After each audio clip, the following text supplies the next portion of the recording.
গুটি আমার বেটি কোন ডাবরের মধ্যে সান্ডা থুসু বার করে দে আমার বেটিক দে। ওই 12 ঘাটি বাড়ির উপরে হুকরে আসে কাজ করছু 12 ঘাটি তোর এই বাউনি ঘুটু কালেনি বেটিক লিয়া আমি কি করবো?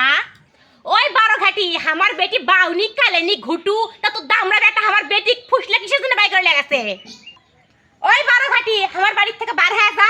কি শখ করিসু তোর এই ঘুটু কালেনি বেটি দিয়ে আমার বেটার গলা ঝুলে দিব সেই আশা? ওই স্বপ্ন তুই দেখিস না, আমি বেঁচে থাকতে ওই স্বপ্ন পূরণ হবি না। খোঁজলে যায় দেখ তোর এই কালেনি বাউনি বেটি আমার অত সুন্দর রাজপুত্রটা ধরে লেগে গেছে নাকি? মা গো মা, আমার বেটিক দেখলে তোর বেটার যখন রুচি হবি লয় তাহলে কৃষক তোর বেটা আমার বেটির পেছনে লেলে দিছু। আমার ওই এক না বেটি সম্পত্তি লুবে না, আমার সম্পত্তি আমার বাড়ি ঘর সব তোর বেটা করে দিমু তাই ভাবছু? ওই আশা করিস না।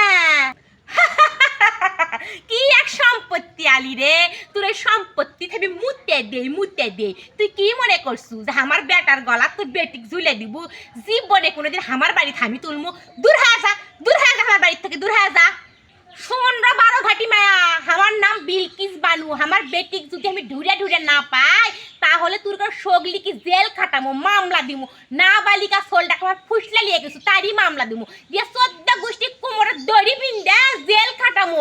আমাক তো চিনিস না, আমি বিলকিস বানু। দেখে